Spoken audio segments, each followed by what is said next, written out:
National Assembly and wish them well for the remainder of the exchange program. Thank you, honorable members. Honorable members, I would like to give the next opportunity to the Honorable Timothy Wanyonyi, member for Westlands. Thank you, Madam Speaker, also to add my voice to these regulations, Madam Speaker.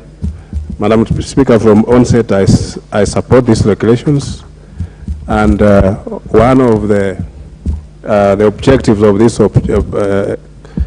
regulations, Madam Speaker, is to enhance transparency, accountability, prudent use of public resources, and public participation.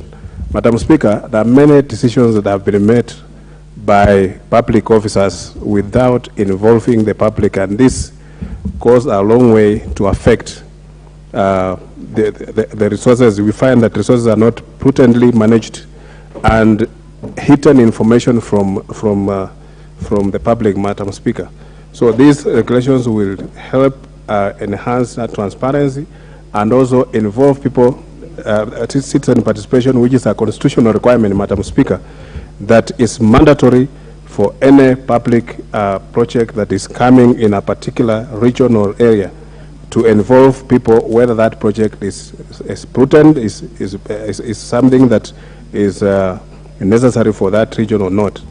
Madam Speaker, these regulations also bring order in this management of resources in public investment, Madam Speaker, because sometimes people make decisions unilaterally without considering any other opinion.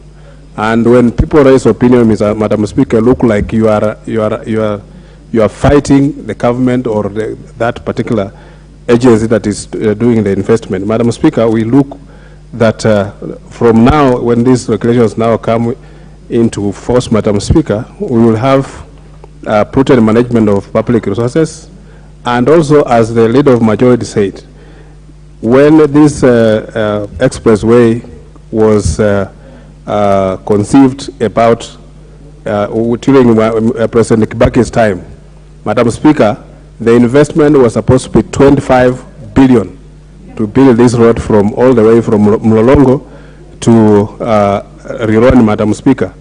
But a few years later, the same project, Madam Speaker, is built by 65 billion, which is something that Madam Speaker cannot be explained, because what happened between that time that this project was even approved by the cabinet, and then later on, Madam Speaker, it is even now starts even at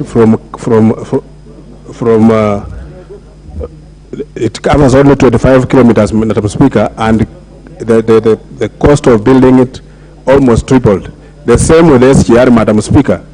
During the Grand Coalition, Madam Speaker, the SGR was supposed to be from Mombasa all the way to Kampala.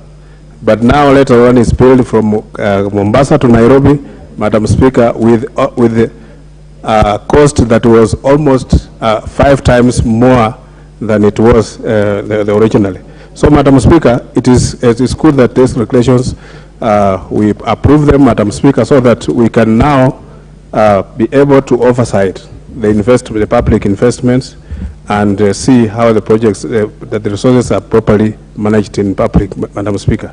Thank you very much, Madam Speaker. Thank you, Member for Westlands. The Honorable Abraham